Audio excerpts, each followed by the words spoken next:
This episode of the podcast is brought to you by Buzzard Roost Saddles.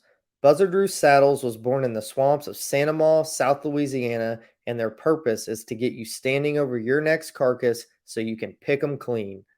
Proudly made in the USA, every Buzzard Roost saddle is handcrafted with a patent-pending system that brings you independent angle adjustments on your top and bottom panels to provide ultimate comfort. Standing by their motto, "We ain't fancy," Buzzard Roost helps you get the job done without making things overcomplicated. If you're looking for the next tool in your hunting arsenal, you can connect with Buzzard Roost Saddles on Facebook and Instagram, or you can visit their website at buzzardroostsaddles.com. Hey, everybody. Welcome back to another episode of the Hunt the Wild podcast. I'm your host, Adam Bowlds. Today I'm joined with Bowhunter Chronicles host, Adam Miller. How you doing? Doing great. Just got back from vacation. It's like 80 degrees here in Michigan. I think when we left, it was like 40. So I went from jeans to shorts and humidity here. So Yeah. Yeah, it's pretty hot here in southern Indiana too. Where'd you guys go on vacation?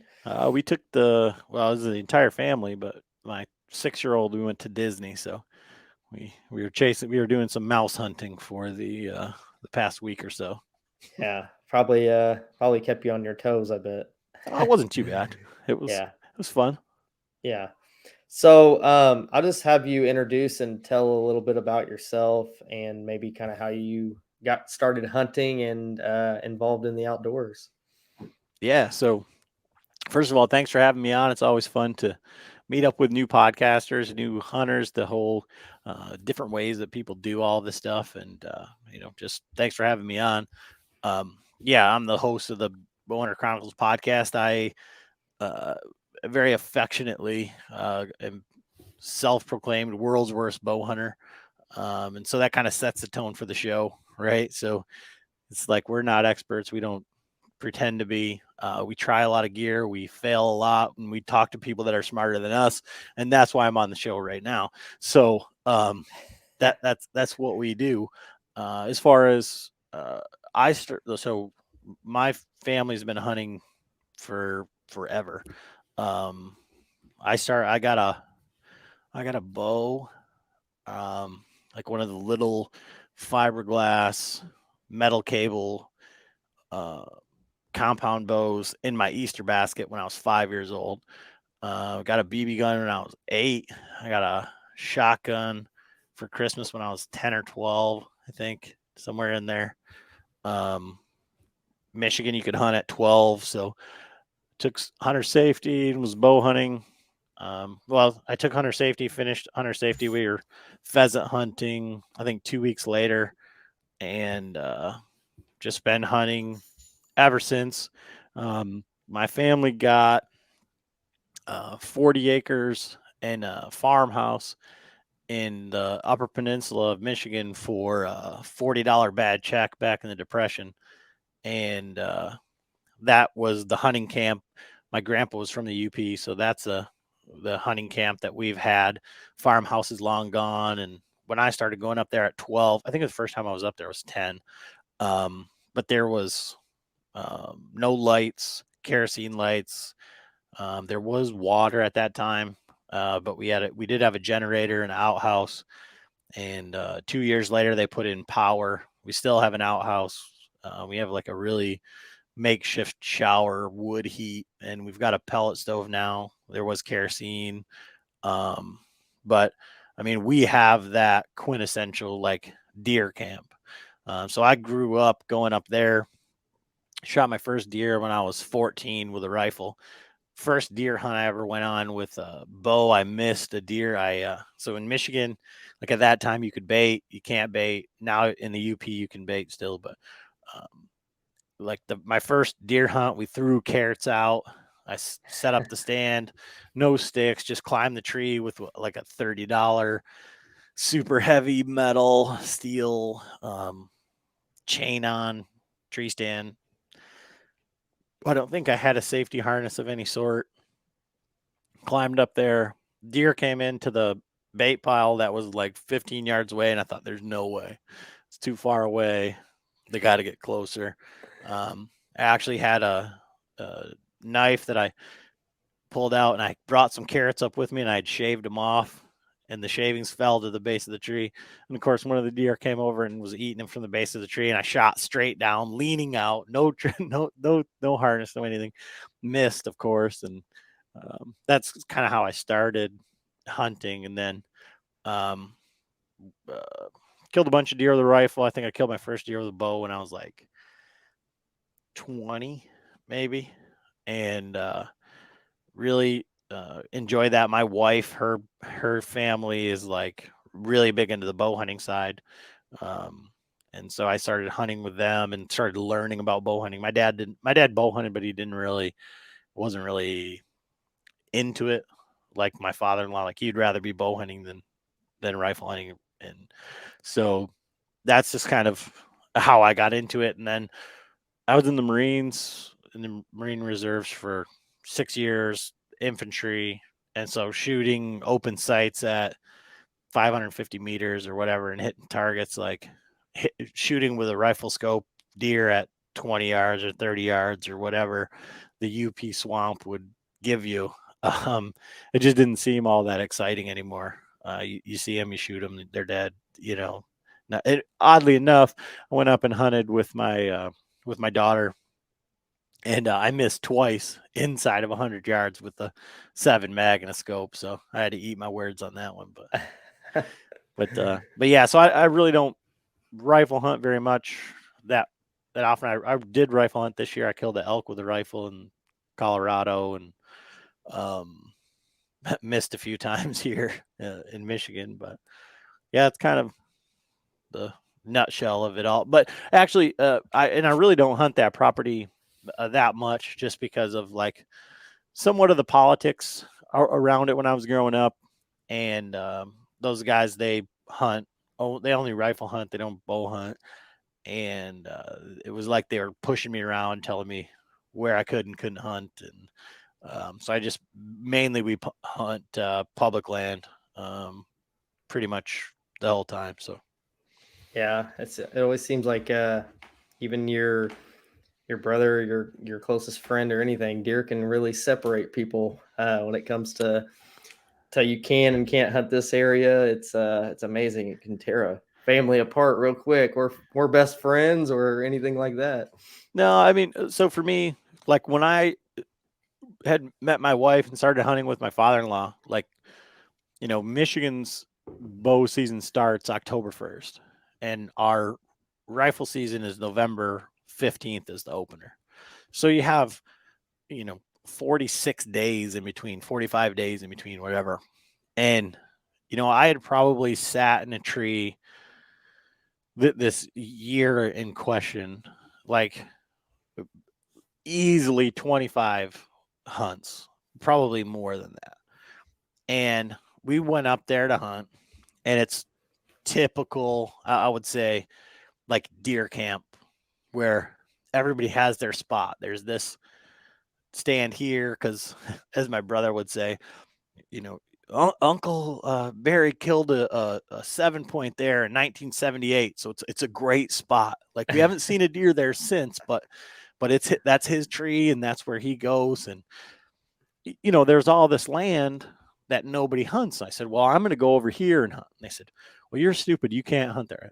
You can't see anything. I said, well, I'm going to take my climber. I'm going to climb up a tree. Well, you can't do that. I said, oh, I'm going to do that. So we have it's 4 on one side up there. We, even before antler point restrictions, we were doing that, and it didn't help us by one lick. I mean, there's just, we were just not hunting the deer properly, the land properly. We were just going out and sitting in our spots. Didn't care about the wind, didn't care about anything. This is where you go hunt. And these guys hadn't hunted at all the entire season. This was their, Christmas morning, right? So I get up a tree right where I said I was going to. Uh, Here comes a doe, and I was on a ridge, like on the edge of a ridge, and we were like eye level. I mean, I could have spit on this deer, and she peed right there. And then all of a sudden, here comes a spike, right, and he comes right there, licks the pee, carries right on. Now down on the logging road below me, here comes another spike right there. Here comes, 10 minutes later, here comes like a 4-point or something. And then right after that comes this, like, I think it was a 7-point, but it was like a mutant, the rack was all messed up, and it wasn't the deer that I was looking to kill that day. Not because I was a great hunter, but it just was like, I don't know. I'd been hunting for 20 minutes. I've seen 3 bucks. This is the 4th buck in the doe. Like, what's going to be behind this mutant, right? Don't see any more deer. Go back to camp at noon, 1 o'clock, whatever, and nobody else saw any deer. And I'm telling them all the deer that I saw, and they're like, "Well, why didn't you shoot it?" I'm like, "Well, that's not what I wanted to. That wasn't. It's my hunt, right? That wasn't what I want to kill." And they all but called me a liar. And they were like, "We told you weren't going to see anything in that spot." And I'm like, "All right, I'm done." Like, and I haven't been up there for an opening day since, I don't believe. And it just, you know, it for them, it wasn't even like, I don't know, they weren't like trying to push me around or anything, but it was like they were just saying, "Well, you don't know what you're doing." Well, Yeah. obviously you don't know what you're doing. So it was kind of like a pissing contest. Like, well, I just won't be up here when you're up here anymore. So, Yeah. I bet you they went over there and hunted that. yeah. So what's funny now is, like, every year when I ask my brother, like, "Where's this person hunting?" or "Where's this person hunting?" "Oh, they put a pop up on that ridge, right across the way." And I'm like, "Yeah, I know it's a good spot, right?" I mean, I think the Well, last time I hunted up there, one of the last times I hunted up there for bow season, we used to go up there, for like for the bow opener, or like the week prior, like when the rut was kind of really going on. And I sat very near there, and I think I saw like 30 deer. They were all like crossing this field, and it was more of like a observation type sit. I did see some deer that were close to me, and I saw one good buck, but yeah, it's a good spot. so I want to give you a chance to kind of talk a little bit about your podcast. Can you kind of just, I guess, briefly explain what made you want to start a podcast and kind of what kind of content you guys provide? Is it mainly just about, deer hunting, or is it elk and stuff too? Um, but So yeah, just kind of tell everybody what you got going on. yeah, so basically we're like just regular guys, but my co-host John, is my wife's cousin. Um, his his dad was like a genius, and I think John has the same type of like mindset, like his ability to figure things out. And my father-in-law used to work at our um, local sport shop. John's dad worked at the other sport shop, and I mean, I'm 40. My father-in-law is 70. John's like 45 ish or so. And so we have, like, been through a lot of like the older equipment and seen that. And my father-in-law worked in the shop when it switched over from like traditional archery to the first compound bows. And then now we're seeing Garmin sights and all this stuff. Right. So we have a really, like, broad informational base as far as like the gear side of it is concerned. And he works part-time at our bow shop, and he builds our strings from scratch. So we buy the material, he draw, builds them, sets them up in his garage and twists them up. And so he's on that level of like being able to build arrows and tune bows and all that sort of stuff. But we talk about it from like an everyman standpoint. So John doesn't have a $5,000 string jig where it's all pneumatic.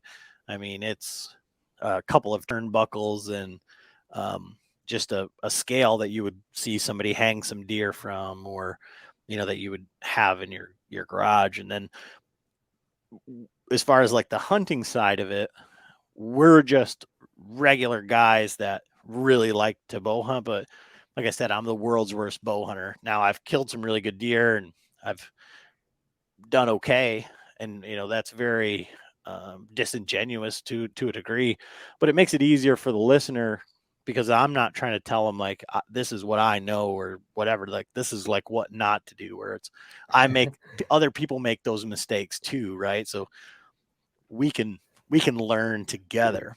And so for us is like we just want to talk to people that are smarter than us, like so, and that come from a um, a relatable standpoint. So, like when we talk to guests, it's always from the listener perspective. So, how can we get the most out of like this from a regular guy standpoint? So, it would be very unlikely that you would find like Terry Drury or Lee Lakoski or someone like that on our podcast, just because even though I have 240 acres that I can hunt in the UP, we don't farm that. We don't, we're starting to do some more management now for the kids. Because since I was up there this year, I realized that it needs some work to even have a kid even be able to kill a deer. So now we're talking about on small parcels of land, like the last podcast I did with Mike from Domain. We were like, if you have 4 acres, where would you set up your food plots? How would you keep deer on your property? How would you manage um, to hunt that? And what about pressure? What if you have your brother and your cousin and all these people, and they all want to sit over the food plot? Like how do you deal with that? And we talked to guys like Jake Bush out of Ohio, who puts in 300 days a year scouting, just burning up public land, but he's killing Boone and Crockett deer on public land in Ohio. He came from New York he moved from New York to Ohio to hunt public so that he had a chance to kill big deer without having land. And then like last year, he went to Kansas and killed, I don't know, like a 140 or something in like 3 days. So, but that's what a regular guy, I mean, yeah, a regular guy might not be able to spend 300 days in the season.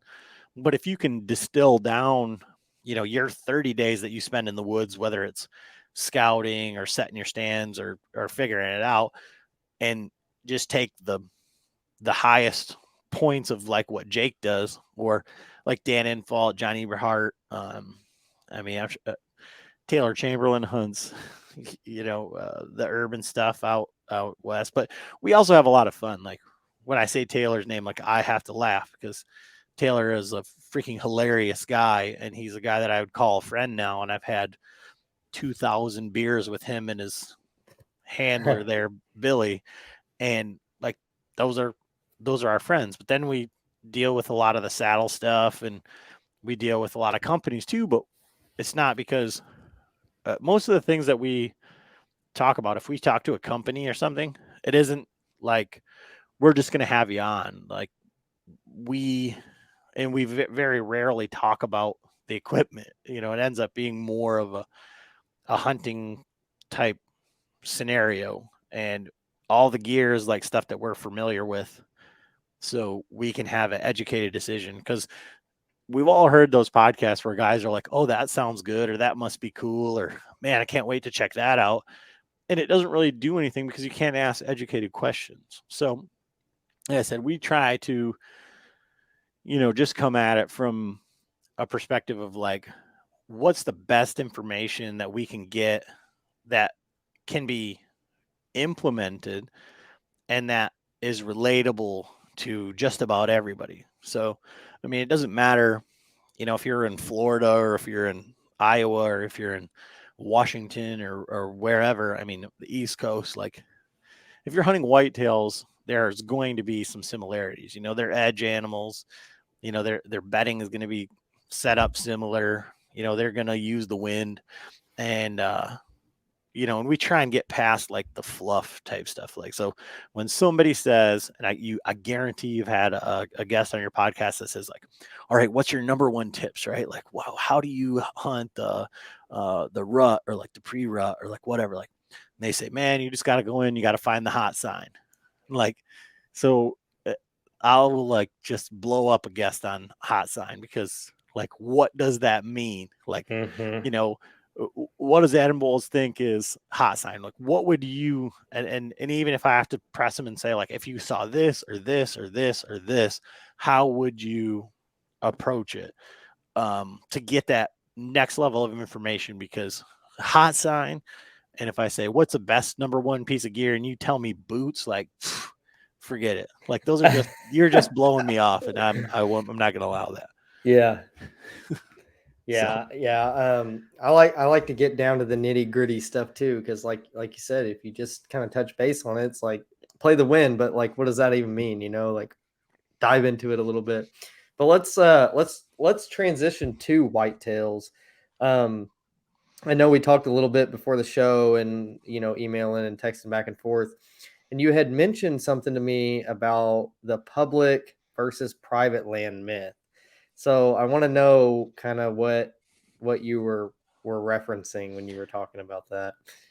so honestly, I think I just talked about it recently on like one of our podcasts. I think I was talking with Eric from Redline, but I um before I started the podcast, I didn't realize like with social media and like all the stuff that there was like a big thing, like, oh, was it on public? Like, was it on private? Like, oh, all these different like that sort of thing. And then when you approach things from the way that we're approaching them, right? And we're saying, okay, we're going out on public land, and okay, so we've had these encounters with this buck, or we killed this deer, or we did this, or whatever.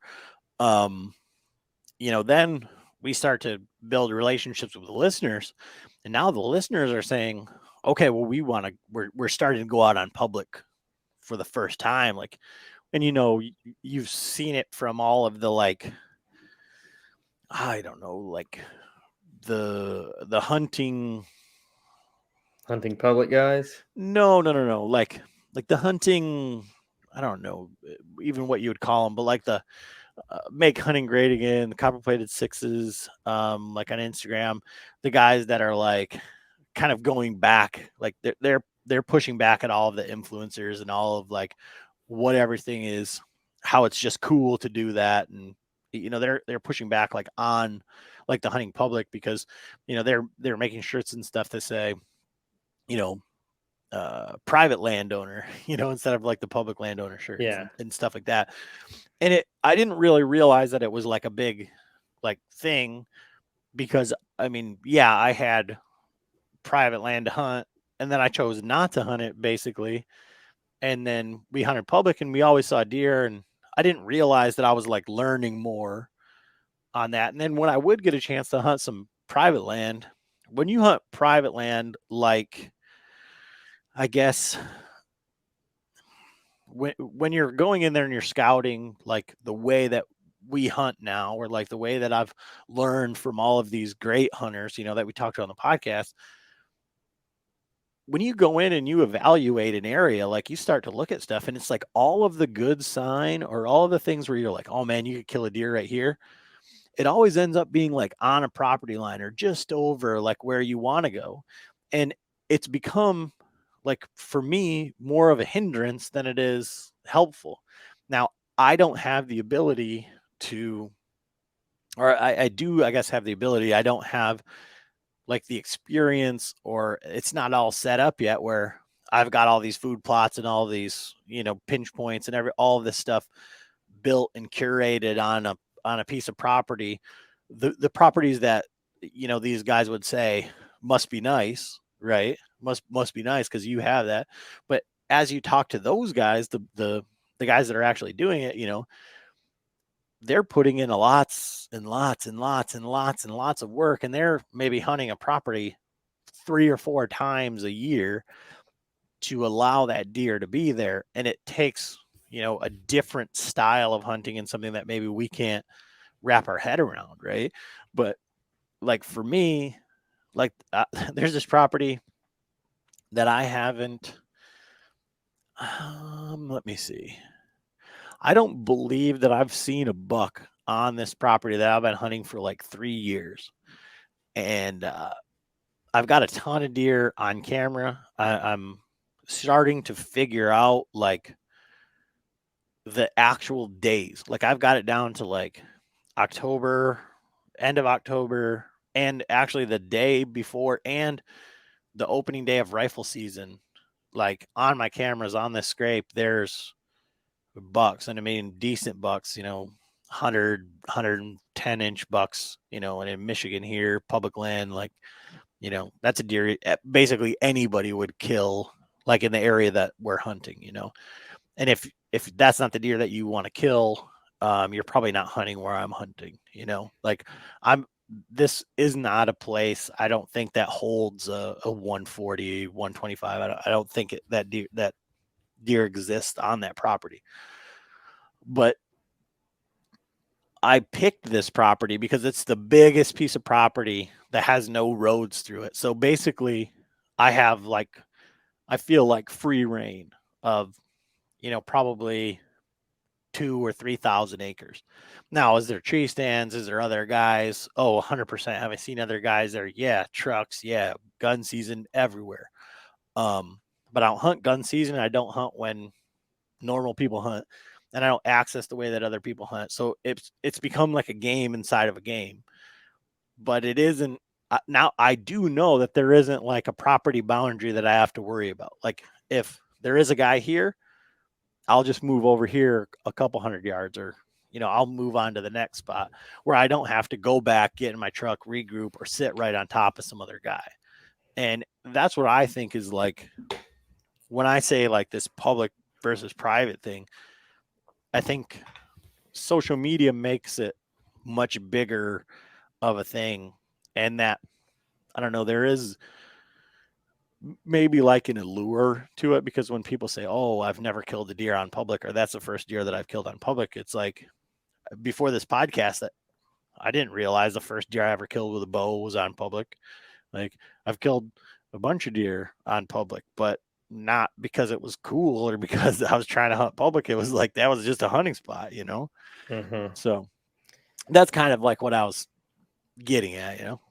Yeah, I here in Indiana, like Southern Indiana, we have small little plots that you can hunt. It's probably a lot like Michigan, like the good spots, right on the property line. And something that kind of turns me off, like, don't get me wrong, I do love a good private hunting spot, but something that kind of turns me off with private land, and maybe it's because we have small little woods to hunt, is it almost seems around here like you can only have one or two places to kind of sit, and it almost becomes like monotonous going into the same stand and going into the same, walking the same trail in and sitting, within 100 yards of where you sat last time because you can't get away from that.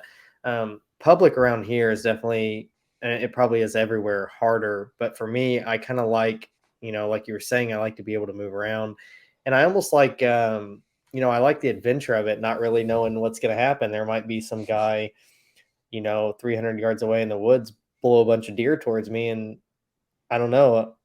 I like public, I think, because I like the challenge of it, and I feel like I learn a lot more on public land. Actually, I know I learn a lot more on public land than I do private land. So I guess from that standpoint, when you said like public is harder, like what do you mean by that? I think I don't think it's so much the deer. I think it's fighting the people for me. I've got a little piece of public around me that's it's a few thousand acres, and we're Evansville is a pretty big city. I think it's the second biggest city in Indiana, and right around Evansville, that's really the only public area there is to hunt. So it's very crowded. So I think the hard part is kind of figuring out the people and kind of where everybody goes, and um, kind of how the deer react to that.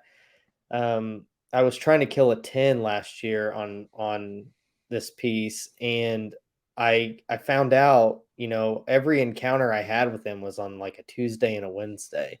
For some reason during the weekend, I never saw a deer. And I think the reason being was everybody was going on the weekend and not going into work early like me, and hitting the stand for a couple hours. So I don't know. I think I like the constant chess game with it. I feel like there's more of a chess game for me on public than there is on private. Now, if you're trying to kill a 180-inch deer on private, which I haven't ever done, I can see that being just as much of a chess game. But I don't know. I just I like being able to kind of put all the pieces together, and when stuff kind of messes with me or people are in my spot, I enjoy the, well, I got to change this last minute thing and I got to go over here, I got to go over there, and I don't know, it just keeps it exciting. I think it keeps me on my toes. I don't know. I don't. I think my mindset has shifted from like the there's a couple things that you said in there, right? So you said like when somebody was in my spot, right? Yeah. And so like Uh-oh. Well, okay.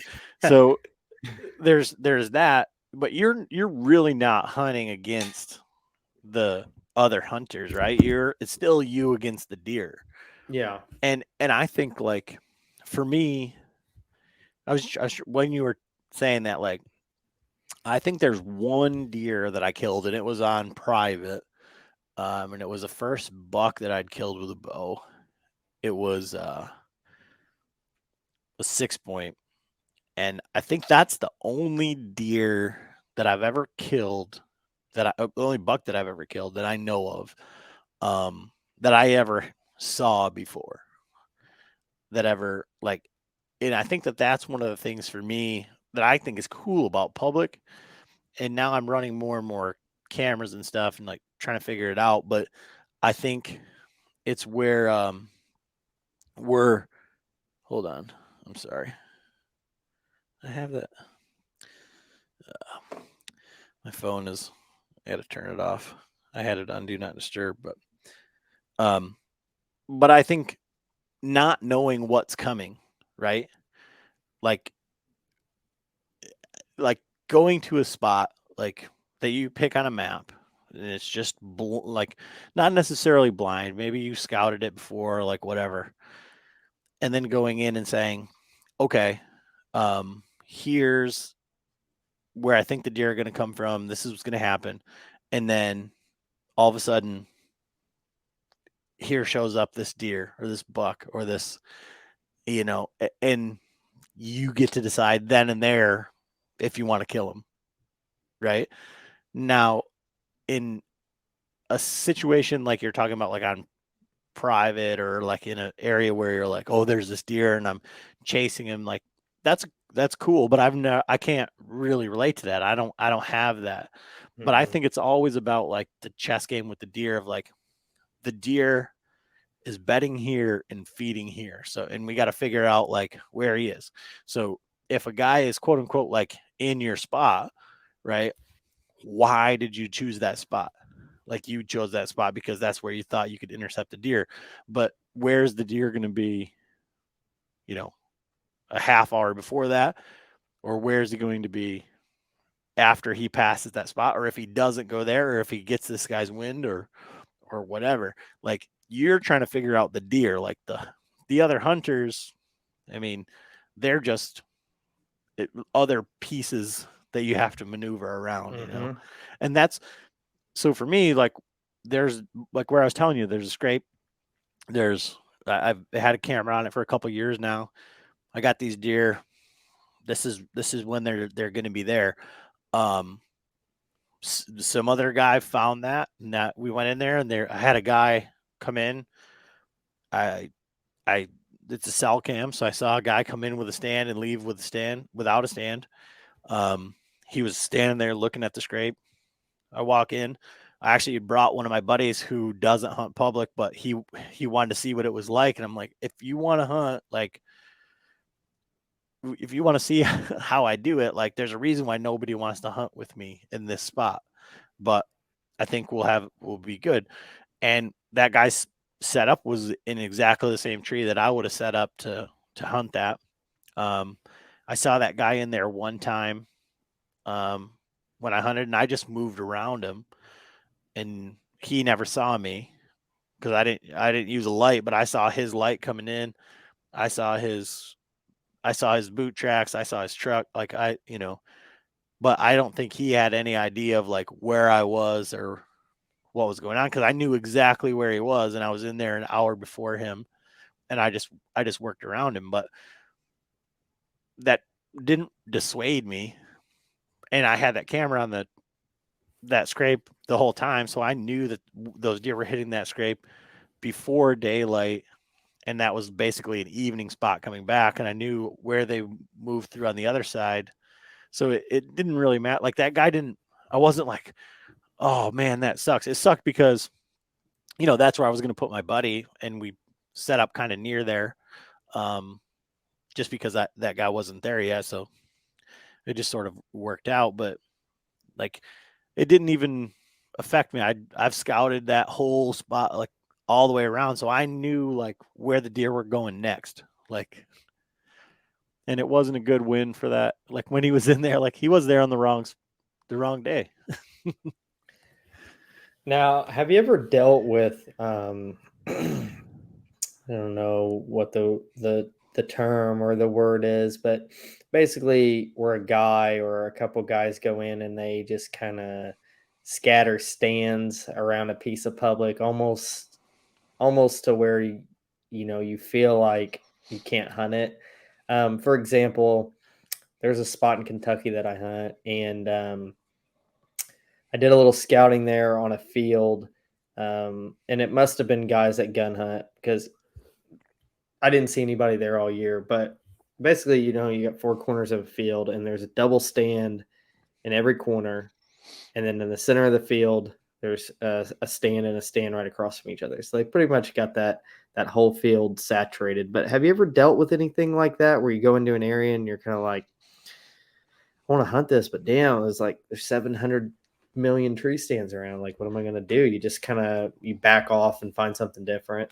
So I used to feel that way. And I'll tell you a story of like why I don't really feel that way anymore.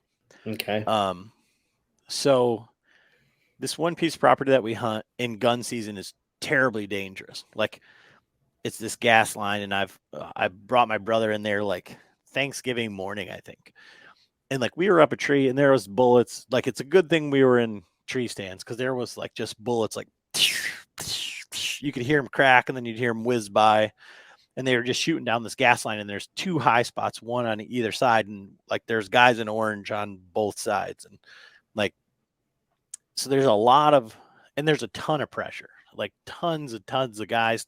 My co-host hates hunting there because there's just so many guys. Well, years ago, like the first deer my brother-in-law ever killed, he killed a 6 point in there on this hay marsh. My father-in-law used to take like the first week or 2 weeks before gun season off, and he would just hunt this property and find out like where the deer were moving, where the guys had pushed them, like, and he had it like dialed in for us. We got up a tree. It was it was crazy windy. Um, I poured out some. I saw a buck cross this runway. Poured some doe pee out. Put it in my pack. Turn around, and here comes this 5 point, like right dead to me, like basically running. I draw my bow back, and I'm getting ready to shoot this deer. He's like at 40 yards, and he's coming on a string. All of a sudden, and I could see my brother-in-law in another tree 70 yards away, and all of a sudden I hear like this big crash thunk. This deer jumps over into the bushes. So I let down. I look over. I can't see my brother-in-law anymore. I'm like, what in the world's going on? I look over. Here's another 6 point over here. And that deer just goes, falls over dead. Well, the noise that I heard was my brother-in-law shooting the 6 point that was also coming to the doe pee that I mean, it was crazy. So fast forward 10 years or so, we were up at our property in the UP. I missed a nice buck. My brother shot a doe in the morning. My other brother was in South Dakota. He shot a buck that day. And so never in the history of the 30 years that we've been hunting together have we ever killed a deer on the same day. And so we just missed out because I shaved the hair off of this 8 point, right? So that night I went out and I killed this 6-point because it came in and I just wanted to complete the trifecta, and it walked into a spot that I had scouted around, and I said, you can kill a deer right here. Killed him. And that was that. Great story. It was awesome. Come back home. That was November 5th. My wife's birthday is November 8th. And like, I'm never home. Like in the last 10, 15 years, I think I've been home 2 times for her birthday. So that year I had already killed a deer. So I was like, okay, well, we'll be home for Casey's birthday. So come home. She had it all set up that I could hunt that day. Like our daughter was like 2 years old, 1 year old, something. And she's like, well, I got a sitter for you so you can go hunt. But all my stuff was still in the trailer. I didn't have an opportunity to go. So I went and drove around to a couple different spots, and I seen 3 or 4 like really nice bucks on their feet. And I said, well, I don't know of any other place except for that marsh where I'd seen like the searching, like, multiple bucks just cruising like everywhere. So I was like, we got to go hunt there in the morning. And so we went out to dinner for her birthday, got up the next morning. My father-in-law, his best friend, and I went out there. And my father-in-law is like the worst. He's so slow, and like and I'm learning that like now I have to like eat my words on this, because when I talk to some of these other hunters, like especially in the rut, they don't want to go in before daylight. They want to go in like at gray light, pick their way through, maybe even bump a couple deer to see like where the deer are moving. Because in the rut, they might not be on those runways anymore. They may be chasing over here, wherever, those little pockets where they're pushing the does. So we started walking into that hay marsh, and man, I got to this edge, and that was when I was still hunting out of a tree stand. And so I had standing sticks, set up sticks, come down, set up a stick, come down, set up a stick, come down. And in this area where my father-in-law, he was maybe 200-300 yards from me, there's like 5 tree stands in a circle. And then same thing, like as we push closer to this marsh, there's just tree stands everywhere. Well, it's gray light. There's nobody in these tree stands, but I find the edge, like where I want to be, get up a tree. I sit down. I mean, I'm sweated up. It's like 9:30. I'm just like, this is the worst day. This is so dumb. Like I'm like dripping sweat. Like, I had the wind, but it was like, there's no way that this is going to happen. This is just dumb. All of a sudden, I'm doing some grunting and stuff, and all of a sudden it was all water. So I heard splashing coming, and I seen this little spike. And I'm grunting at him and just messing around, and then all of a sudden I hear this other splash, and I see this other deer go by this way, and I'm like, oh man. And then all of a sudden here comes, and when I was watching that spike, I looked over and there was a ladder stand like 50 yards from me, like behind me, just to the left. And I'm like, God damn it. Like, of course, I don't know when that guy was in here. He probably took a shit over there. Like, it's just, everything's just going wrong for me this day. Well, then all of a sudden here comes this 10-point, and I'd put out some buck scent and some doe scent and everything. And that deer came right on a string, just slogged right through the water.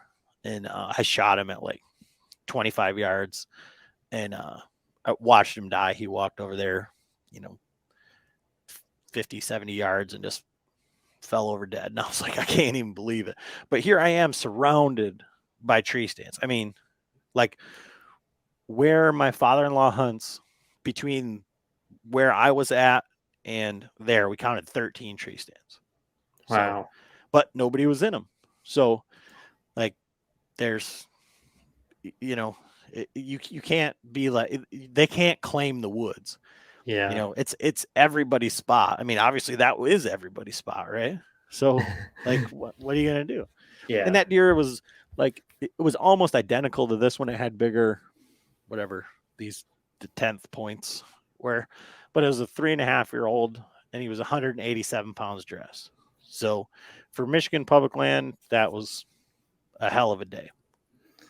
Yeah, sometimes I wonder, like, have those stands maybe been there for 10 years and like maybe the guy and all his buddies got in a car wreck going home or something, all died, and the stands are all still there. I mean, you just never really know. Like the stands, I was talking about, I never did see anybody in them, but I'd be lying if I said I wasn't kind of, leery of setting up in there because I almost felt like it was tainted, you know what I mean? But I think you have a good perspective on it. Just try to hunt it and see what happens because public land, kind of anything can happen. And if somebody had been in those stands, you think your hunt probably would have went different.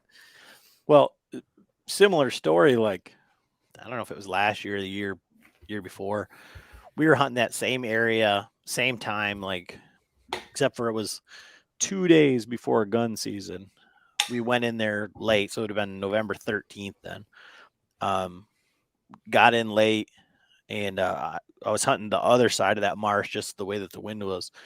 And I'd seen a couple really good bucks, um, like chasing around in there, and I just kept pushing further and further and further to where I saw the deer all going.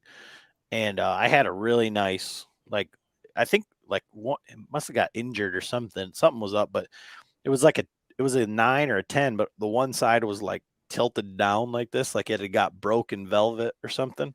Mm-hmm. And it was like super wide, but not symmetrical. It was like something had happened. And I had him at full draw. He was like maybe 40 yards away. And I set up in a bad tree. Um, I could have shot him at like 32 right there, but it was between the crotch of the tree, and I was waiting for him to go past. And before he cleared the other tree, he turned and walked straight away from me, and then chased some does out into the marsh. Um, but we got down that night. My father-in-law was hunting out of a climber, left his climber in the tree in that mass of tree stands. And when we went back in there the next morning, there was a guy in one of them. So, and he's like, "You're Mm-hmm. hunting kind of close to me, aren't you?" And he's like, "Well, I left my stand here last night. So, what are you gonna do?" And he Right. just climbed up the tree. But we Yeah, just he had just as much right to leave his stand there as the other guy did. right. Yeah. Do you so like when we talk about like mobile hunting and stuff, eh, you know, it seems like a lot of the guys that I see doing the mobile, like the saddles and the sticks in a stand, go in run and gun, as people call it. I feel like a lot of those guys are on public land. A lot of the other guys, on private, seem like they've already got their stands set up. Do you feel like this run and gun thing and the saddles and stuff like that has flocked a lot more people to public land, or do you think it's, like you said, just maybe blown up by social media? Because I feel like, over the past year or two, it's been like public land and saddles and all that stuff. But I can't say that I've seen more people on public land since that's happened. But I'm just wondering, like, have you, like, what's your perspective on it? I don't know. I think on some level, like, we're in an echo chamber. So, like, we're paying attention to it and we're talking about it. Yeah. So then we see what we're looking for. You know what I mean? And for as much as we have a platform and say, we really like this is the one we use, this is what we do, people are listening to what we say. I mean, those people are going out there and doing it. And I think we're just finding like-minded people, and you're seeing that. And I would imagine that, you know, if you were the guy setting up your stand and leaving it by that scrape, you will never see me. So you might not see people on public Yeah. land. um so so that's the thing, is like, if you're doing it right, I think, and you're not hunting in the same spot and you're bouncing around, like, you might not see more people on public, but I think more people are realizing, um I guess, what an asset it is now. As far as like the mobile run and gun thing, I mean, in our group with the patrons and from the podcast, like, there's a lot of misconceptions, I think, with like the saddle hunting for like less weight or, um, that it's going to, they say that you can hunt any tree. Like, yeah, you can hunt any tree, but you don't want to, I don't think. Like when you see that tree that's got 400 branches on it and you're like, well, I can hunt that in my saddle. Like, you can, but you're going to be a sweaty, pissed off mess by the time you get up to the top there. And you're going to be like, I'm never hunting in that tree again unless it's the only tree that, I mean, I guess it's a matter of yes, you can if that's the only tree, but Hmm. don't think that's like, oh yeah, I can go out and I can hunt in any tree. Well, you don't want to do that. And a lot of guys, I think my lone wolf climber was like 19 pounds or something like that. And I think by the time I get all my saddle gear set up, like I'm about the same weight, but it's less bulky. And I think that that's one of the things that's understated about that. Um, are people going further? I think that the mobile hunting thing, and I know that this happens like up where my father-in-law and where John's brother hunts, with the advent of like Onyx and Base Map, Spartan Forge, like all of that, like there's a lot less fear of getting lost and a Yeah. lot more ability to spend time at home looking at the maps and not having to do the boots on the ground scouting. And so there's a spot you may have had to yourself forever, but now a guy like me goes online and I say, that's the biggest piece of property that I can just bounce around on. Now, guys that used to have it all to themselves or that was their hunting camp for 30 years has a guy like me traipsing around on it. So it it takes all kinds. I mean, I guess I would be that guy, right? The the the, the guy that's on that property now. Yeah. Do you why do you think some hunters are still like, I know people that are like this that are like anti-public land hunting. Why do you think people shy away from that? I would say that it's a bad experience and they probably have a good place to hunt. I mean, Yeah. and it's so like don't get me wrong, like our property up north for everything that it isn't, um, it's incredibly easy to hunt. Like to be able to wake up, eat breakfast, get dressed, and walk out. Or if you're, you know, somebody who doesn't really care about the wind or getting quietly, or you have this idea that deer don't care about four wheelers in the dark, you can just hop on a quad, run to the other end of the property, and be in a tree without being all sweated up, without like having to go out and without having to drive. So I think there's that. But like when I was in Colorado this year for um, our elk hunt, and then um, also when I was up there, like all my nieces and nephews were up at our hunting camp, and it was me and my brothers and my dad and my brother-in-law. I think that's everybody that was up there. But there's that camp experience, and I think one of the things that like I feel like I've almost lost is that camp experience that I had growing up. Like Michigan deer camp, like is a real thing. Like it's a real experience. It's a real camaraderie type deal. And with, kids and sports and TV and the internet and, all this other stuff, like we're getting further and further away from that. But with the mobile hunting thing, like I was telling you about my buddy, right? Like if you want to come hunt with me, like it's 800 yards across this nasty ass cattail swamp and up this big ridge, across this creek, up this ridge to get to the beginning of where I hunt. And so if we want to go in any further, then, you know, so I think that the private land thing is like you I think guys have like a feeling like we talked about earlier, like you watch this deer all year and now that's my deer and I'll figure him out. And then it's just, you don't have to. And I'm not saying that you don't have to work as hard, but what I'm saying is that it might not be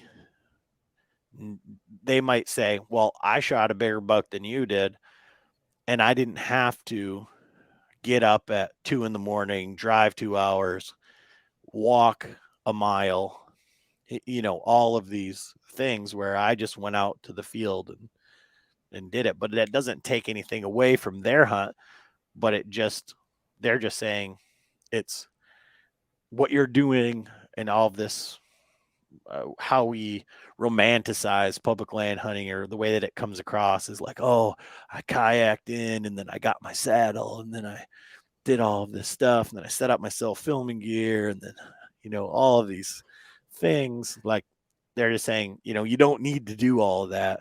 Like, it's Yeah. just hunting, man. Yeah. So I have a couple of spots near my house. I have one spot that's about 5 minutes down the road. But I will say, you know, I I enjoy waking up that extra hour or two and driving. I actually enjoy that drive to go hunting, even if it's 2 o'clock in the morning, because I feel like it helps me get my mind right.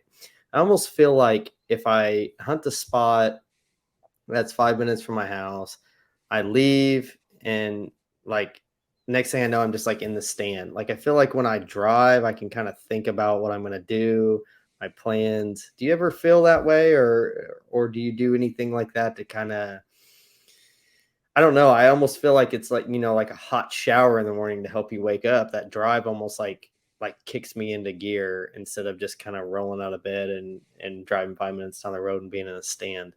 Hey guys, real quick ad from our sponsors over at Buzzard Roost Saddles.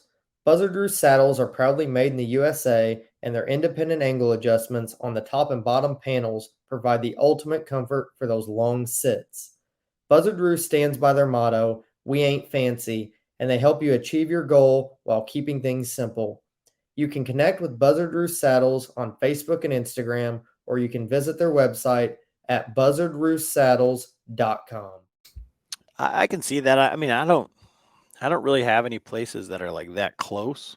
Mm-hmm. So, like, it doesn't. I do like the drive. However, like, for me, like when I'm driving, like, I'm constantly like looking for deer and trying to figure out like where they're wherever they're at, like why they're there. And then if I don't see any deer, then I'm like, okay, is this a bad day to hunt? Like, why aren't the deer moving? Are they moving late today? Mm-hmm.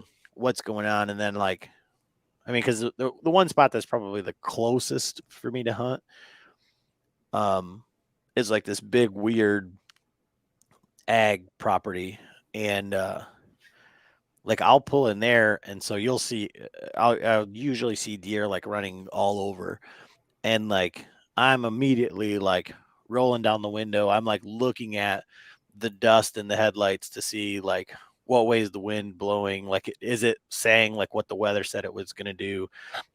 Is it like how long is it going to be till light? Like, where are those deer at? Like, how far is it going to how long is it going to take them to get like back to where they're going? Like, where are they going? Can I hunt there next time? Like, those are the kind of things that I think about. um I'm never like, I don't know. I think everyone can relate to the fact that like you probably don't want to get up to like go to work. Like, Yeah. you're not excited, but how many times, like if you're going hunting or like you're going somewhere where you like like it's like, let's say that's like peak of the rut, or like maybe it's like the morning of Halloween or something. Like, how many times do you wake up during the night and like double check your phone, like that your alarm's set, or like what time is it, or like you keep waking up and then you're up like 2 minutes before your alarm and you're like all your stuff's laid out, like you're ready to go, and you may have only had 3 hours of sleep or something like that. It's just it's just a different level of excitement, and I think that that's why we do it, right? Like, that's the fun part. But I think, to your point, when you're hunting, and kind of like circling back to what you'd said like earlier in the podcast, right? When you said you're only hunting 100 yards away from where you hunted last time, or you're hunting the same property, or you're trying to figure out the same deer. Like when you're driving that far and you're going, like there's a lot of other thoughts that are going through your head, because you're thinking like, is there going to be another guy there? Do I got to get there before him? Like what happens Mm-hmm. if he comes there? Like there's so many more scenarios than if you're just 5 minutes down the road from your house and you're like, maybe you don't feel as committed. You're like, well, I'll just turn around and go home. Like, Yeah. I didn't drive 2 hours. Like if you drive 2 hours and then there's the parking lot's full, you're like, you're not going to say, I didn't, I'm just going to drive home. Like I'm not doing a 4 hour road trip just for nothing. Like I'm going to make this happen. Right. I think I like, as much as I hate like getting there and like seeing that the parking lot's full, like the whole thought process and like the whole anticipation of it, I think as much as I like it makes me super anxious, I think I almost enjoy all that at the same time in a really weird way. I think that just goes back to like, adventure and just kind of playing it like a chessboard. Like I just like I like getting there and then the parking lot's full and I have to like figure out the new plan. It's fun to me. It's miserable at times, but it's also fun. I don't know. You ever feel that way? Oh, yeah. I mean, like, so if you go on our YouTube, like you can see, I didn't video it. I just did like a bunch of clips of like that day with that buck and that ladder stand and all that stuff. And when we came back, like right at the end, like I dumped my boot outs full of water. And the guy that was with us, he's like, if you don't have wet boots, you don't kill big bucks. And it's like, it's always miserable. Like it's type 2 fun. Like it's not, if you, it, I don't know. Like I think it's just as much of like I don't know, like prove it to myself, like that I Yeah. can go out there and do it and like not get lost or or you know. But as I said before, like for myself, going out there, like yeah, I might be going to an area that I've hunted before, but I I'm not like, oh man, here comes Larry and I'm gonna kill him. It's like there should be a buck right here, or there's gonna be deer here. And I think that that's where I'm at, like in my hunting journey, is that I don't really feel like I have a problem like going into the woods, like kind of like any woods, and finding deer, like setting up. It's Hmm. like trying to now move on to like finding where the bucks are and then like the next level of buck. Like I'm not anywhere near like, oh, I'm gonna go find this.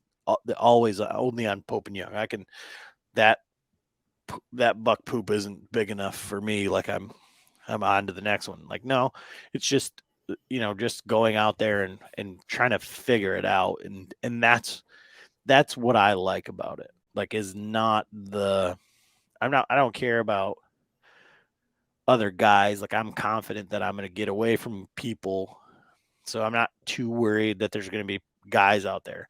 It's more of like me versus me saying, Hmm. okay, you talk to these guys all the time. What would they do? How would they look at this? And then being able to apply it. And then when it works out, you're saying, okay, now maybe you're not as bad of a hunter as you thought you were. Or maybe you are starting to learn something. You are figuring it out, you know? Yeah. It seems like for me, it always seems like, I'm a bad hunter, can't figure it out. And then when it does finally come together, I'm like, shit, maybe I'm not so bad. I don't know. But there's definitely highs and lows. Anybody that's hunted enough knows that there's definitely more lows than there is highs, it seems like. But like for a new bow hunter, let's just play the scenario that I'm a new bow hunter and you know, I've got 20 acres of private that my grandpa owns, and and it's 10 minutes from my house, and I've got some public that's 30 minutes from my house, and it's thousands and thousands of acres. Well, let's pretend I'm a new bow hunter and I'm going to listen to podcasts and read books and all this stuff and kind of teach myself. What do you think is best? Do you think they should head to grandpa's private land, or you think they should hit some public? I mean, for me, I feel like the private might be easier, but I feel like public land's probably going to teach them more in the long run. Well, I mean, if you take I guess the more common route, right? And you're going to listen to people like let's say that you took the podcast out of it, right? So let's just say that you're just going to take your common knowledge base, or maybe in years past now, based on podcasts and the hunting public and all that stuff. But you'd say, okay, well, we're just going to hunt Grandpa's farm. You're going to hunt it every day. You're going to hunt it on the wrong wind. You're just going to have a bad hunting experience. But the answer to the question is both. So 20 acres is nothing. Like, in the scheme of things, it's like zero property. So what you need to do is go in there and walk every single inch of it, and then say, this is where I saw deer tracks. This is where I saw rubs. This is where I saw scrapes. This is where maybe I found a shed or found a bed, or, saw that. If you have access to a trail camera, then find where you saw the most tracks. Like, don't worry about the rubs or the scrapes, or wherever you saw the most tracks, and put that trail camera on there. And then one of the things I like to say, because I never really understood how people use trail cameras like effectively. I just thought like trail cameras were cool because you got pictures. So are you going to use that data from that trail camera to figure out what is actually happening? Or are you just going to be a trail camera enthusiast, like I call them? And so you get all these pictures, and it's cool to see all these pictures of all these deer at night and these bucks, and it's at 0 times when you could hunt them. So you're going to go set up on where your camera is. You're going to put your stand right over top of it, and you're never going to see anything because all those deer go through in the dark or whatever. Or are you going to say, okay, you get yourself a spreadsheet and you write down on there, like, these are the times that I got pictures of deer. These are the times that I got pictures of bucks. Then you're going to go take that information, and you're going to go look at historical data. You're going to go back in time, and you're going to say, on Weather Underground or whatever, you're going to say, on that day, this is the wind, this is the wind, this is the wind, this is the wind, this is the wind. And then you're going to say, okay, those deer are probably moving with the wind in your face. And so now you'll figure out, is there any sort of correlation of when those deer were there? And if you're trying to kill a buck, then were those bucks moving in a certain way? And then once you have direction of travel, you can look at that 20 acres, because now you know every single bit of that 20 acres. And you can say, were they going here to eat? Were they going here to bed? Like, where were they going? Why were they going there? Maybe then you can shift your trail camera to start to get pictures in the daytime. But all the while you're doing this, you're also looking at that piece of property, and you're saying, okay, so maybe you've got a little thicket over here, and then there's some pines, and then you got some open hardwoods. Well, where I found the most tracks was right along the edge of those pines, right on that thicket, or coming out of those pines, in the thicket or whatever. So you're going to look on your map on that public, and you're going to say, is there anywhere on that public that looks like this? And so then that's where you want to go.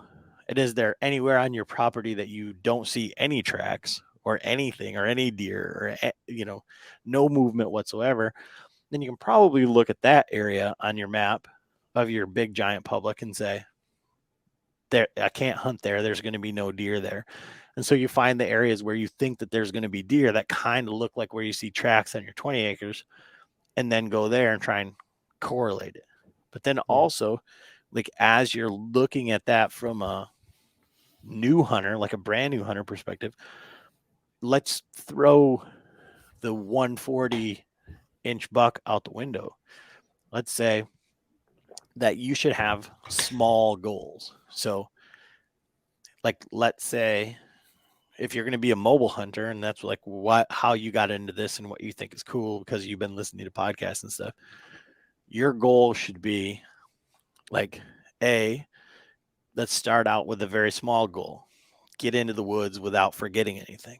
because we've all forgot our arrows, forgot our release, forgot our boots. Like Yeah. most seasoned hunters do it, right? So then let's try and get up the tree clean without making any clinks and clanks and bangs, without dropping anything. Um, and then we can try to just see a deer, right? And then maybe get a deer within range, maybe see a buck. But literally, if your laws will allow it and your personal ethics will allow you to, like, I'm not saying just shoot button bucks and fawns or whatever, but you need to shoot a couple deer, like that, Hmm. even shoot at a couple deer. So forget about like I'm waiting for a buck, or it's got to be an 8 point, or it's got to be, something like you just got to shoot some deer, because you heard my story earlier. Like I was I couldn't shoot these deer at 15 yards because I didn't realize that they were at 15 yards. I thought they were way too far away. They were so big. Like, I mean, my 12-year-old self was like, no way, you know? Yeah. So you have to put yourself in the position, but have those little goals of like just seeing a deer. Even if you're kicking deer up, like on the way in, think about why those deer were there. What time were they there? What was the wind? Like, how was it?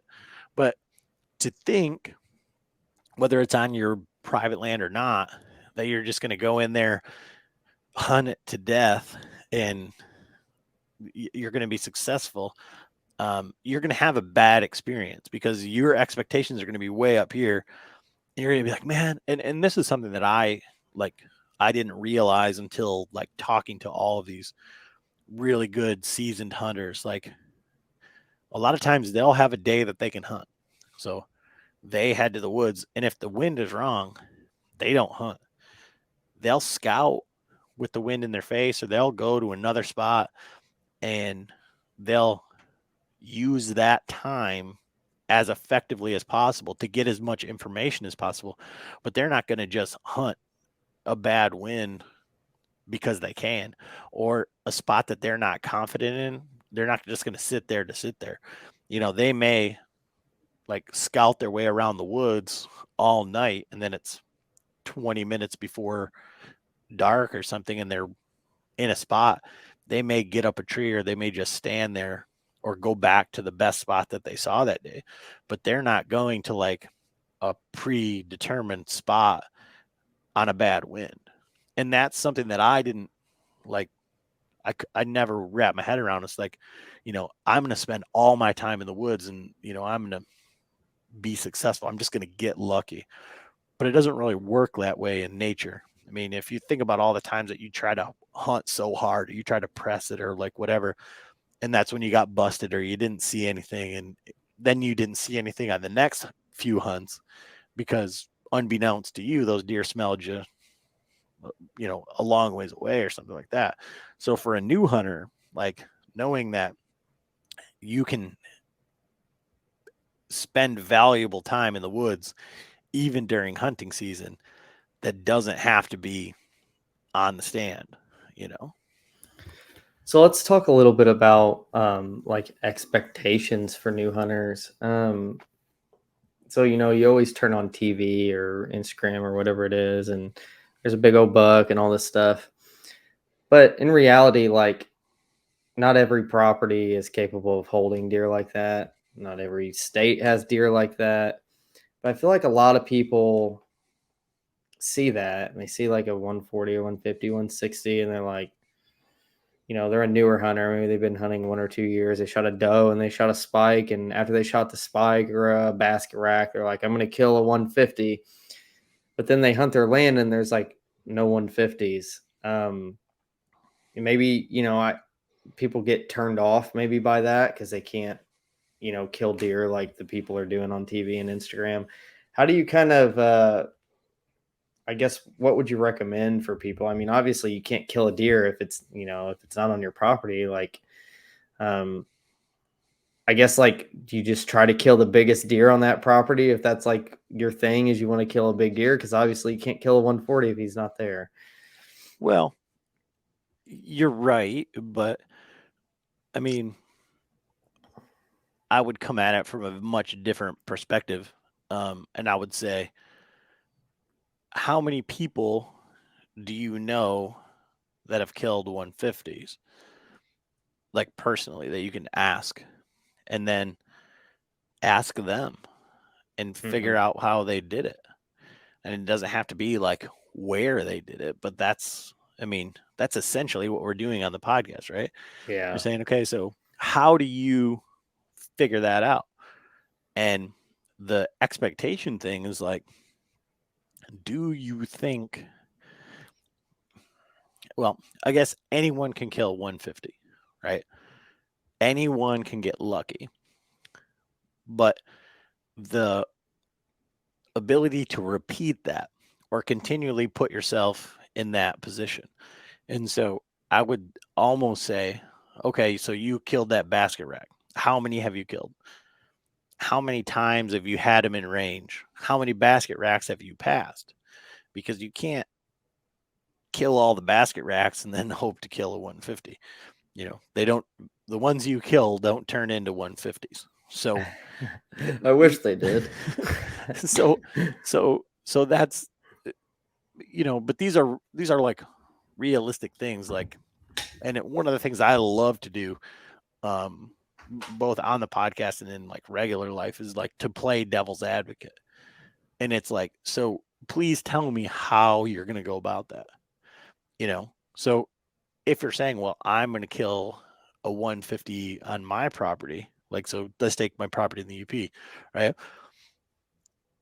Maybe like way back in the day, like they killed a couple of 10 points and maybe a 12 point or something.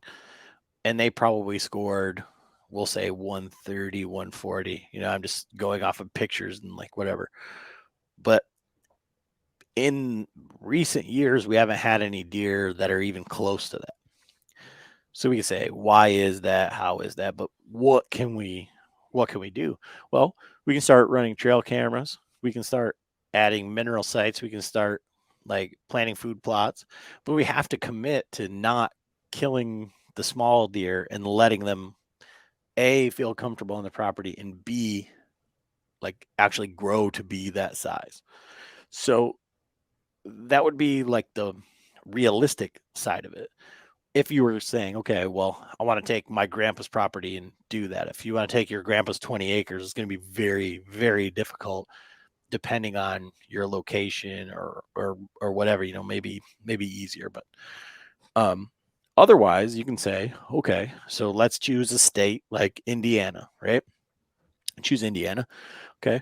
We'll go on Facebook and there's got to be like big bucks of Indiana or something. So we can look and we can say, okay, we can just start another spreadsheet. Every buck that's posted on there that's above the caliber that you want, figure out what county it was.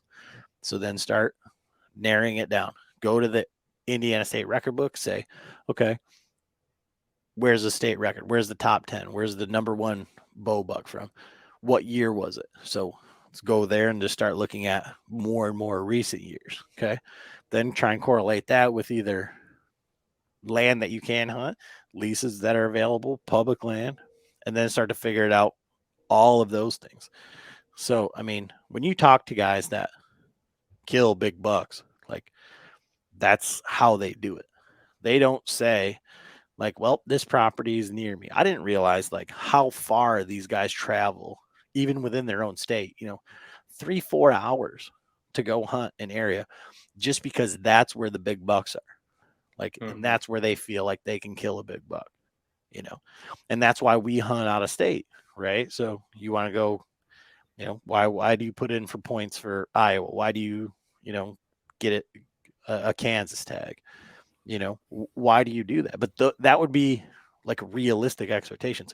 If you think that if you live in Florida or something and you're like, yep, I'm going to kill 160, like it just might not happen. There might not be one there to kill, or, might, you need to look at what your state records are and like when they were killed and where and how. Um, but that's, that's how you do it. Do you think like pictures and stuff on Instagram, like guys holding big bucks, do you think that ever discourages people? think they see that and they're just like, I can't do that, and they just kind of shy away from hunting, or maybe they try to get in over their head and have high expectations and try it out for a year and think that they're going to shoot a big one, and then they don't, and then they shy away. I guess my question would be like, do you think, hunters posting big bucks or whatever, do you think it ever hurts us, by driving people away? I don't think so. From when you say like us, um, I don't think like people that already hunt or that already have like got bitten by the bug. I think it discourages people from. I think it like sucks the joy out of people's hunts when Mm-hmm. you because it. So I think about I think about deer hunting like uh like boats. And Okay. it's an absurd analogy, but it doesn't matter like how big of a buck you shoot. Like somebody can shoot a bigger one. Like Yeah. if you have enough money or more time, like you can shoot a bigger buck. And so that may be where the like public private like canned hunt outfitter blah blah blah comes in. But like you could just buy like $100,000 like speedboat, like a wakeboarding boat, like something really like badass. And you pull it out, and then like here comes a dude in like a 40-foot like yacht or something, and then that guy, you're like, man, that boat's awesome. And then here comes like a mega yacht, there's always Yeah. like going to be somebody with more money. Like it's always like a pissing contest. So like you have to like look within you and say like, hey, what are my capabilities? What am I happy about? I mean, a couple years ago, like the first deer that I killed on camera, um, it was and I had said it on the podcast. I was like, man, I don't want to shoot like a small buck on camera, but like we just need to kill something. Like we've been toting this camera gear around, and I ended up killing this like little 4 point. Like I don't have them around here, but like this is little like spike with brow tines, and like I didn't want to do it for the like he'll never be a 150 now, right? Mm-hmm. But at the same time, like I'd never killed a deer on camera, and that was like a goal for me. So it was just an opportunity like to not pass up. My father-in-law was there. His best friend was there. We did the whole, ritual where we go get the deer hauler, we come back, we track the deer, we take the deer out, we go get some beers, go home, cook up some fresh venison, skin him out.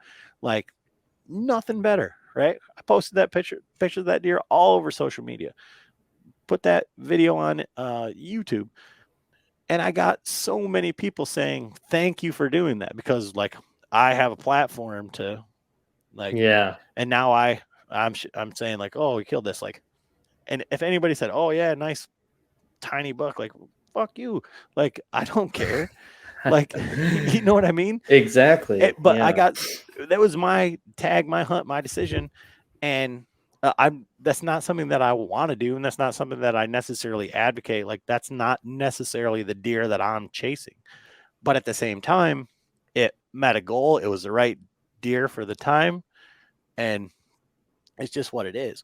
But I think where we don't want to like necessarily, you can't out of one side of your mouth say like there's no big deer in Michigan, and then be like, here's my grip and grin with my 4 point. Like there's a real like balance there, right? So you have to understand that. But like I think it comes down to like whatever your state's regulations are, that will allow for better classes of deer or a better hunt. So Michigan has 2 buck tags, and that's one of the things that we don't like our podcast. Like I don't really care if you kill 2 bucks, but the way that Michigan's set up is that you get 2 tags. One has to be 4 on one side, one is a any buck with a bow. Depending, some counties have antler point restrictions or whatever. But the thing is if I would have shot And like I did this year, in 2020, I shot this buck. I shot that with my first tag, but I have both tags. I shot the first buck that I shot. I could tag that with my restricted tag, and I could shoot a spike on the last day of the season. It doesn't require me to now go after this buck or a bigger buck with the second tag. So I think they should give you a tag. You tag it with whatever you have, and then the second deer should be Mm-hmm. required to be larger instead of vice versa. Um, but I think back to your point, I think it hurts like the younger hunters or like the kids. So kids grow up with social media and they grow up with all this stuff. And if all you see is people shooting 140s, 150s, like whatever, like that's their expectation. And if you don't have a hunting background, a hunting camp, a hunting group, any of that stuff, then now that's all you see. And so hunting isn't going to be any fun for you if you don't go out and see that kind of stuff. So it's a real balance, and I think it's a problem like from a kid's standpoint. And like even here Yeah. in Michigan, our youth season is earlier than so it's like in September. And so these deer are still on their summer patterns. You can watch these bucks all year round. Then you can bring a kid out like literally at any age. There isn't like a minimum age. There is for like bears, elk, and stuff, but I don't think there is for deer. I could be wrong. It might be 5, but I think I don't think there's an age for whitetail deer. And you can bring them out there, and then you can be like, okay, well, we know that these bucks are going to be right here. Well, then fast forward to they're not in that situation anymore, and they're only seeing spikes and year and a half bucks or does, and then they're running into all these guys because now they're in the middle of a real season.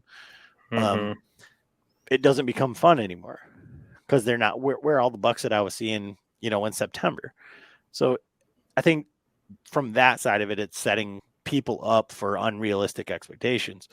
But for people that are already like in it, I don't know. I think more people need to like, when you pull the trigger, loose an arrow or whatever, like that deer obviously got your blood up enough. Like post it, be happy.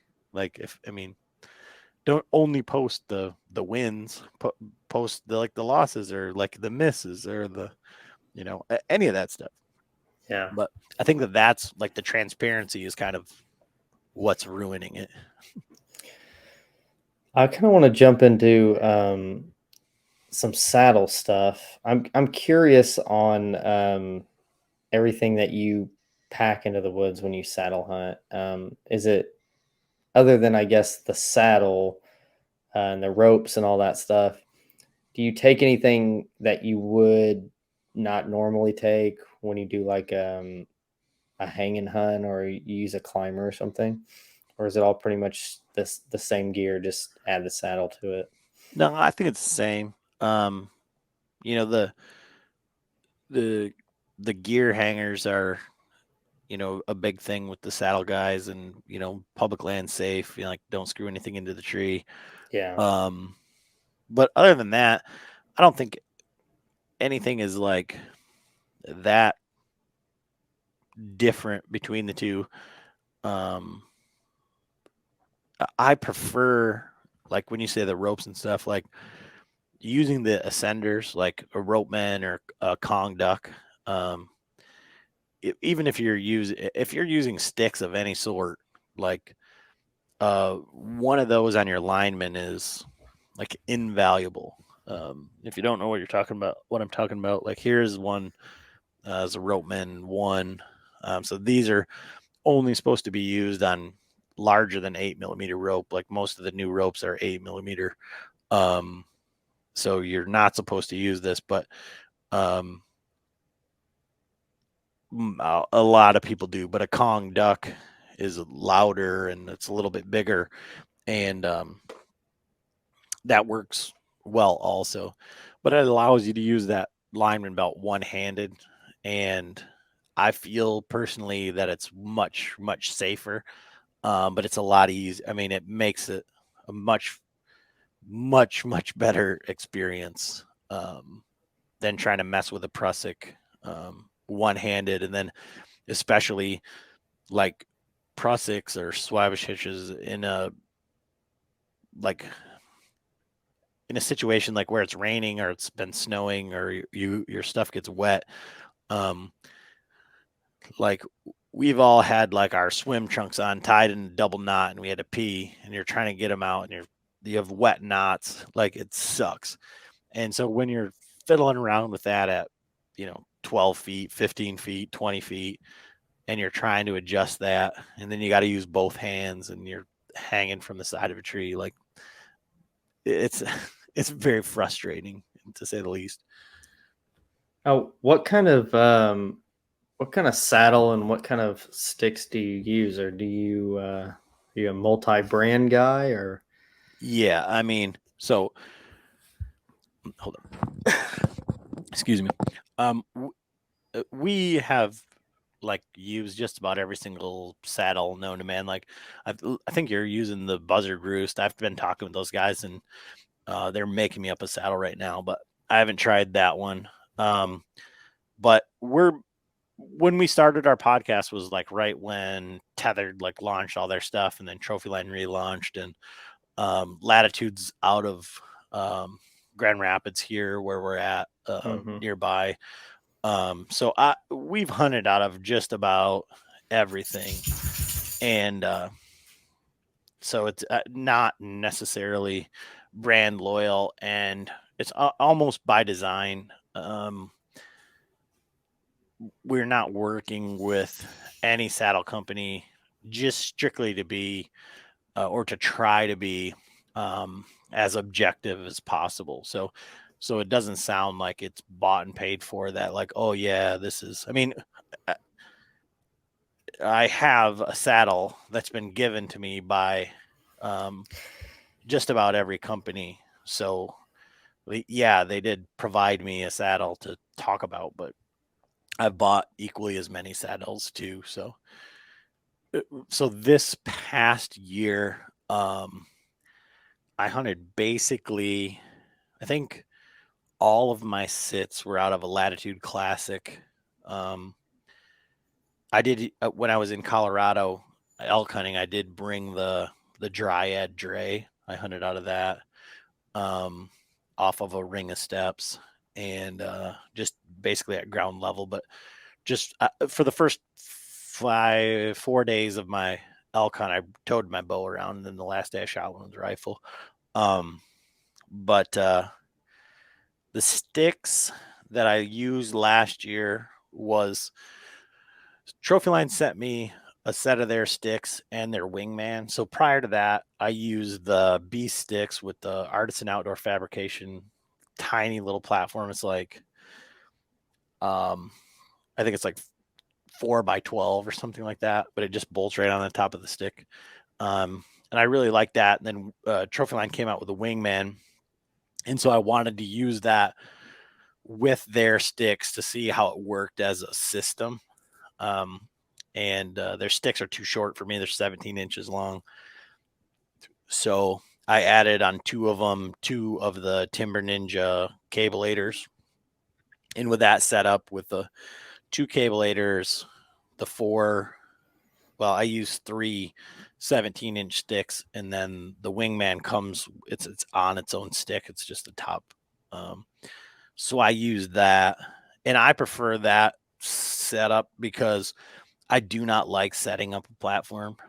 Hmm. I want to set my last stick and be finished. I want to be done.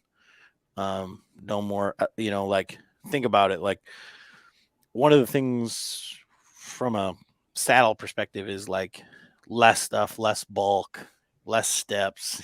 That in my mind, that's what I think. So like getting up there, setting my last stick, and then still having to set up a mini tree stand was like, no thanks. Like I have one of the Trophyline EDPs, and I've hunted out of that. I've hunted out of their Mission. I've hunted off of a Predator. But that's what I hunted off of all last year. This year, I don't know what I'm doing. I bought another set of the B sticks. So I had the 24-inch B sticks.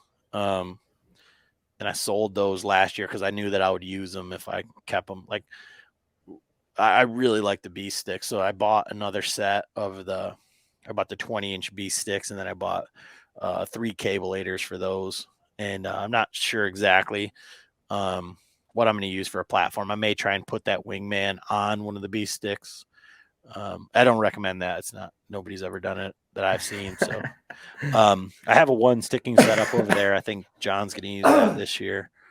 But yeah, if you've got any questions about any specific saddle, we have, so I've hunted out of the Cruiser, the Covert Light, both of the ambushes from Trophy Line.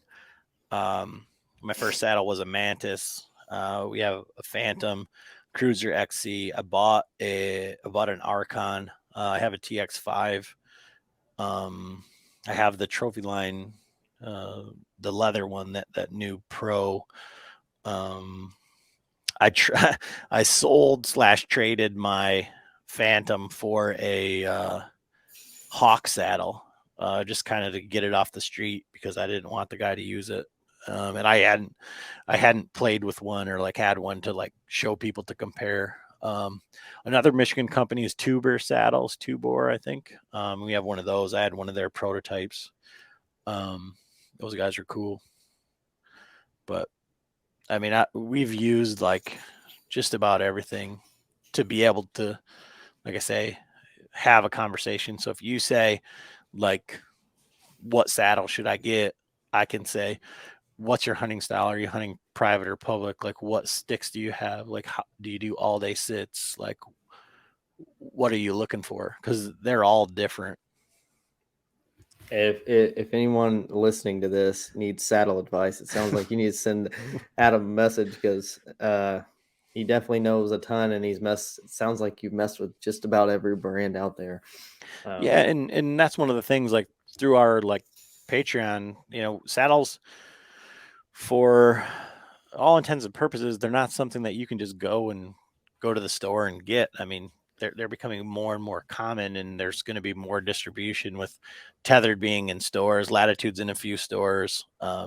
Trophy Line, I know, is going through a distribution group right now, but like you can't just go check them out. So like we hosted one of the Tethered teaching trains here at our local Bowman's Club, and we brought all of our saddles, and like for our Patreons, like I say, hey, let me know what saddle you want to try out, and I'll just send it to you. Like they'll try it and send it back. So I learned today about Mobile Hunters Expo in Mm-hmm. Ohio. I don't know Yep. if you're familiar with it. I Mm-hmm. think they started it last year. I think this is the first year of it. Like Chris Leppert is doing it. Yeah, it's like Yeah, July 29th, I think. The weekend yeah. of the 29th. I talked to him on the phone today. He told me that they had it last year at the fairgrounds, but this is going to be like a big explosion of like the Yep. main. This is going to be. Is that something that you're going to be at? So I don't know. My birthday is like the 24th, and I'm trying to figure out like, so it's a 6-hour trip, and I've already went down to Ohio and scouted, and we hung some cameras. So I got to go check them, and that's like a little bit further, but it's not that far out of the way. So I'm trying to figure it out. There's a lot of guys. There's a ton of Michigan companies. There's a lot of companies that are going to be down there. Like there's going to be a lot of incredible information. Like the speakers. Um, Aaron Ritter, we've had him on the podcast. We hung out with him at ATA. He's pretty cool. He's a Latitude guy. He's going to be talking about. I mean, he does one sticking with one leg. Mm-hmm. But Jake Bush is going to be speaking down there. You're going to have, Latitude, XOP, Huntworth. There's going to be like kind of like a lot of very high level mobile hunters down there, like just milling around. And there's going to be guys that like you might not know who they are. It's one of those places where you're going to be able to you're not going to be able to bluff your knowledge around there. It's going to be like a shut up and listen type scenario. Yeah. Yeah, I wanted to mention it on the podcast because I had just learned about it, and I'm 4 hours away, so I think I'm going to make the trip. But I think anybody kind of looking to get involved in that stuff, that would be a good place to start because they're going to have poles or trees or whatever they have to where you can try out saddles, and you can't usually go in a store around here. I don't know anybody that place that actually like carries a saddle in store. Do you? Oh So I yeah. mean, So I mean, granted, we're here in Michigan, so Michigan, Ohio, PA, they're like the testing ground. So yeah, Tethered was in a handful of stores here in Michigan, Ohio. I think there was a couple in Wisconsin. Um, Latitude, same way. They're in a few different stores. I mean, so uh, John Eberhart is a Tethered guy, and he's also a sales rep, and he reps hunting stuff. So he's making the circuit and trying to figure out like how are they going to sell, what's going to happen, and then we've talked to a couple of guys like where they have bow shops and stuff, and they're like, well, if we have Tethered in our store, like why do we need another one? And it's like, well, first of all, you can't just go anywhere and find a saddle, but to go to a place where there's actually two and you yeah, can like compare. compare them side by side, like you would become a destination, Hmm. you know. And I mean, I think that's completely to your point. Like that Mobile Hunters Expo is going to be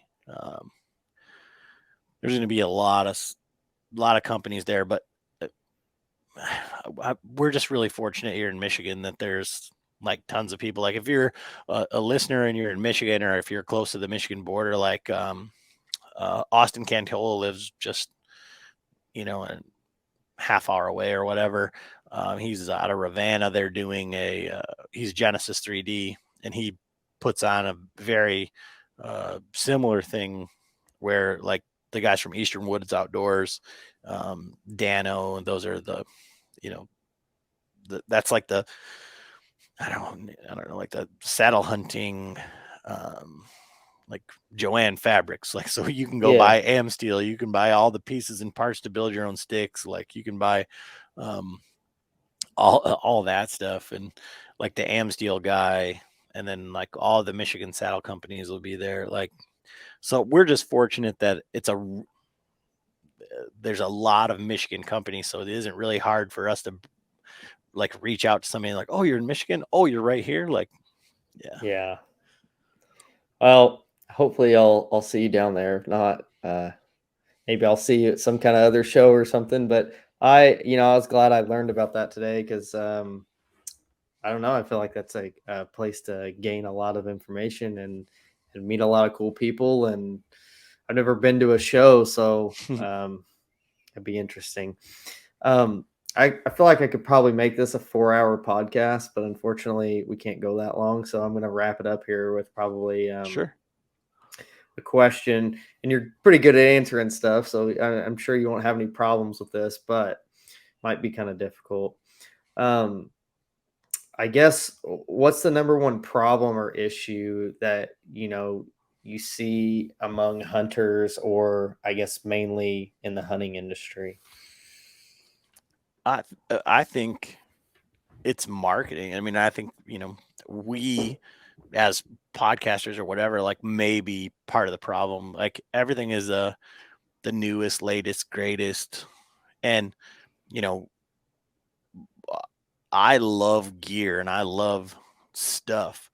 But at the end of the day, like like I say, like on my podcast, like we're just regular guys, and I don't pretend to be an expert, and I don't pretend to like know everything about everything. And that's why like you want to know about saddles, like yeah, maybe I am an expert on the gear. Like I can tell you the differences between them. But Yeah. I'm not going to tell you like this is going to help you kill a deer or whatever. When you listen to all of these guys that kill deer over and over and over again, and they keep expanding, like there's no like replacement for hard work. There's no replacement for time in the field. Like all of these guys do an incredible amount of scouting. They pay a ridiculous amount of attention to detail, like to the weather too. I mean, they have journals and journals and journals and journals of every single hunt that they can go back and they can look at, and where all of this gear is awesome and it's so cool to see and it's fun to play with and it's awesome to like get that feeling of having the newest and latest and greatest. There's a guy in your town that has old ripped up mossy oak like cargo pants and maybe like an old field jacket that's in the woodland camo from Vietnam era or like whatever, and that guy's got a garage just stacked up full of racks that he's just cut off deer and thrown them in there, and that's how he's fed his family, but he's moved on from bigger deer to bigger deer to bigger deer, um and nobody knows who he is. And that, I think, is the problem, is that we're being sold this idea that it's all of this there's all this great gear out there and everything's lighter and faster and look at this new shiny whatever, and we want to have like a pissing contest over like you're a fanboy for tethered and like you're lone wolf custom gear, like those guys are assholes, and like, oh fuck you, like like Yeah. Uh-huh. it's all about the gear. But when you look at the guys that are behind it and the guys that are using it, like those guys could kill deer, like if you sent them out there, in a blue suit, because deer can see blue. Like Yeah. those guys, and it doesn't have anything to do with the equipment. Now, their equipment, their level of attention to detail is why they've created a lot of this equipment, is because they didn't like the squeaks and creaks. They didn't want this little bit of movement. There wasn't products out there for them, so they made their own, and then they ended Mhm. up selling them, and then they made some money off of it, and then they're like, okay, well, what's the next thing? What's the next thing? Not because maybe we need a next thing, not maybe because they've found out that they need a next thing, but the hunting community has just been sold that there has to be a newer, better, faster, lighter thing. And I think that that's the problem, is the marketing of Mhm. all of it. Yeah. Makes a lot of sense. I don't know. Maybe when comes the time to stop buying gear? You're a gear guy, so So when do you finally say this is the setup for me? I'm in a conundrum, right? I'm in a tight, tough spot because we're in the position that we're in, right? And I want to be able to speak intelligently about it. Is I have to keep trying all the new stuff and figuring it out. But I'm really at that point where it's like I want to challenge myself to just be able to hunt from the ground and kill a deer from the ground, and then maybe kill a deer with a traditional bow or something like that, just to prove to myself that I can do it, not necessarily to be like, okay, well, I'm bucking all this gear. But at the same time, like people are going to ask the question about this, about this, about this. And I feel like I'm doing a disservice if I can say, well, like, no, I haven't heard of that, or I haven't tried of that, or no, because I don't like not having the answer. Hmm. I would, because there's literally nothing stopping me from finding the answer, for having the answer. And I feel like that's part of like my job in doing this, is getting the information for the listener. And if the listener wants to know about X, then like I'm not doing my job if I don't have an opinion. I guess for the average guy, that's not in your situation. When do you stop buying? When you feel comfortable and you're just or is it like you always got to have the next best thing? I guess that's maybe personality based and financial based and all that. But like, when do you stop buying stuff? So the answer to that question is when you have um, found a situation where you need something, like you actually, something has failed you, Mhm. right?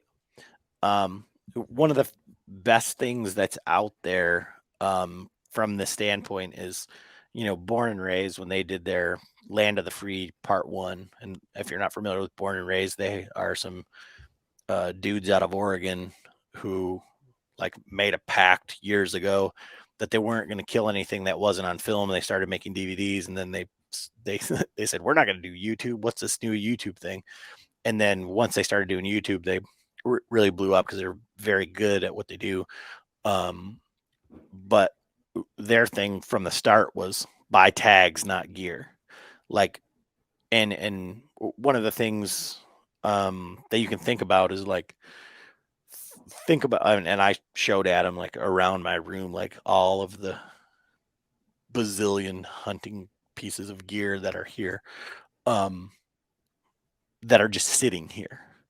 But all of the things that we outlined on this podcast, and all of the like very vivid memories about these hunts, where I can tell you like every blade of grass or whatever, like those are the experiences that you should be chasing. Like, all of the money that was spent in this room has gotten me no closer to those, but buying a tag for Idaho or Colorado or Missouri or Wisconsin have all garnered me different opportunities, and different opportunities to maybe find a piece of gear that I need, that's lighter, that's smaller, that's more waterproof. Like, has it shown me that, like when I was in Wisconsin, like I was gonna just cross this little creek, but it ended up being like a freaking mini river that I would have needed hip boots or waders that I didn't bring with me. So it's like, now I know that I might want to bring those next time if I go there. But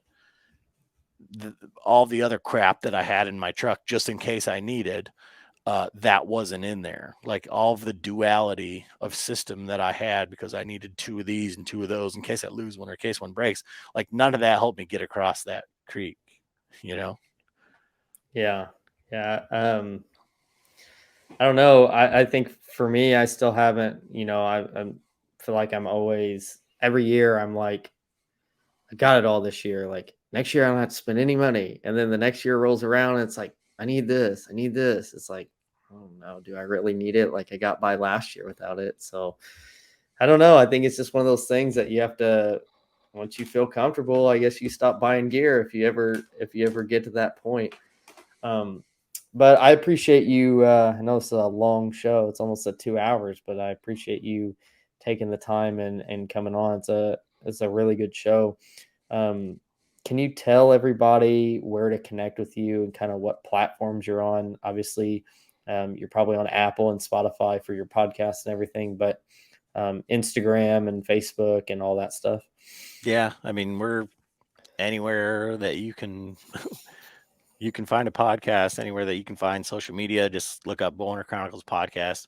Probably most active on Instagram. But yeah, we put a lot of our podcasts, video format on YouTube too. So um, you can go check out the video there as well.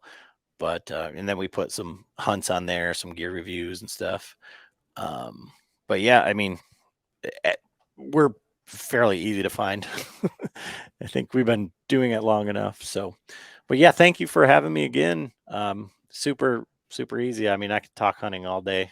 I mean, I do. So pretty Yeah, natural. like I said, I could easily probably turn this into a 4 hour podcast, but I know you got other things to do. You said you got to actually jump off and edit a podcast. So Yeah, I was on vacation last week, so I have one recorded that I just need to publish. So it's just a part of the cool. game.